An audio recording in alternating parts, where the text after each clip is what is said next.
Eu converso hoje com o presidente da Associação dos Juízes Federais do Brasil, Roberto Veloso. Presidente, bem-vindo ao programa.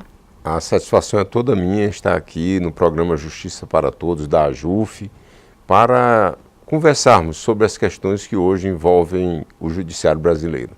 E aí tem que falar também sobre a questão do fim do foro privilegiado, é uma bandeira forte aí da AJUF, né? Como é que a AJUF pretende continuar batalhando com relação a isso em 2017? Nós fizemos uma pesquisa entre os juízes, nós chamamos de consulta. 595 juízes responderam e 93% dos juízes disseram que são favoráveis ao fim do foro privilegiado. E 56% disseram que o foro privilegiado deve acabar para todas as pessoas, inclusive para nós juízes federais. É impressionante o número de pessoas que têm foro privilegiado hoje no Brasil. Chega próximo de 45 mil pessoas. Só no Supremo Tribunal Federal há mais de 800 pessoas com foro privilegiado. Isso faz com que o Supremo tenha se transformado em uma corte criminal. Se nós formos assistir o programa do TV Justiça, do que trata sobre as sessões do Supremo, nós vamos ver que 90% das sessões hoje estão voltadas para o julgamento de casos criminais. Ou se trata de homologação de delação premiada, ou se trata de recebimento de denúncia, ou se trata de arquivamento de inquérito. Então, hoje o Supremo Tribunal Federal ele está voltado como uma corte criminal.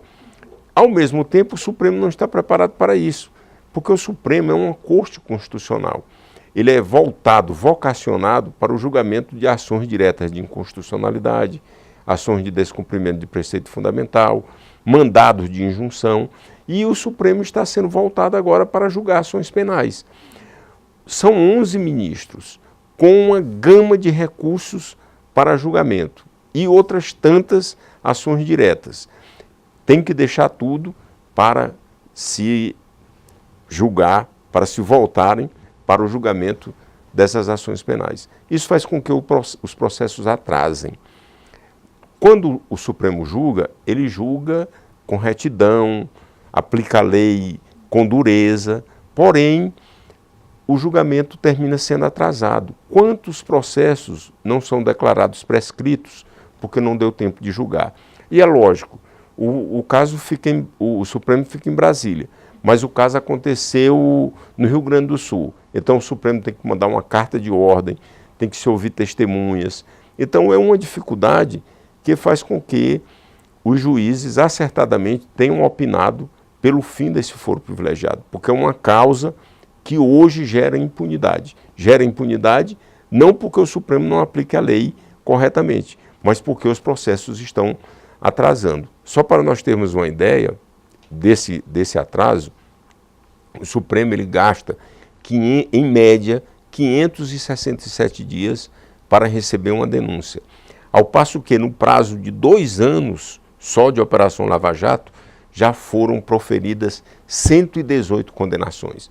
Então, quando nós vamos fazer essa comparação, nós vemos que, efetivamente, o foro privilegiado ele tem dado um privilégio àqueles que detêm um cargo, uma prerrogativa de foro pela função exercida, e isso gera o que nós estamos dizendo que é a impunidade. Não porque não se aplica a lei corretamente, mas porque os processos atrasam.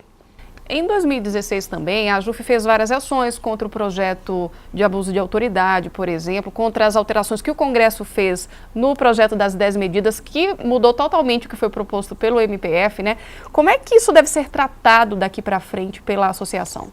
O que nós vemos é que hoje no Brasil há um enfrentamento da corrupção.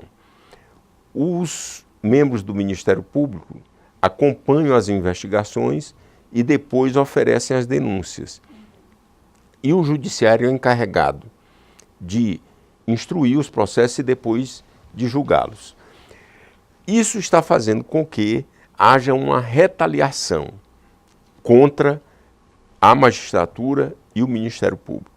Esses projetos todos que estão sendo encaminhados contra a magistratura e contra o Ministério Público na atual conjuntura nacional, nos leva a crer que um dos objetivos é o enfraquecimento do judiciário. Quando se enfraquece o judiciário, se fortalece a corrupção. Hoje, só pela Decontec, que é um instituto da Fiesp de São Paulo, são desviados 69 bilhões de reais de propina no Brasil.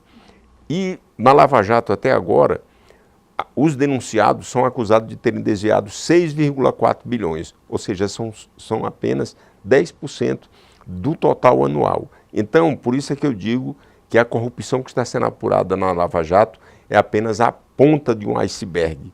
E esse iceberg está em águas muito profundas, porque há muito gelo ainda para ser derretido. E projetos como esse colocam em risco aí a liberdade dos juízes, né? Claro, porque interfere na independência do juiz. O juiz, ele pode ser punido pela interpretação da lei, é o chamado crime de hermenêutica. Porque, pelo projeto do crime de responsabilidade, se pune o juiz pela sua interpretação, pela interpretação da lei. Por exemplo, se o juiz condenar uma pessoa em primeiro grau e o tribunal absolver esse réu, o juiz já cometeu o crime de responsabilidade.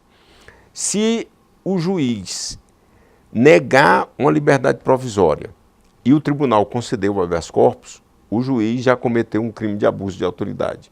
Se o juiz deixar de relaxar a prisão em flagrante e o tribunal conceder o habeas corpus, o juiz já cometeu o crime de abuso de autoridade. Então, se está tentando punir a atividade diária do juiz. Essa é uma atividade cotidiana. Nós mesmos que acompanhamos o trabalho do Supremo Tribunal Federal, vemos quantas decisões dos ministros não são confirmadas pelo Pleno. Então, cada vez que o ministro não tiver uma decisão confirmada pelo Pleno, ele está cometendo um crime de abuso de autoridade? É lógico que não, porque isso é a atividade diária do ministro, como é a atividade diária do juiz. O juiz não pode ser punido por isso.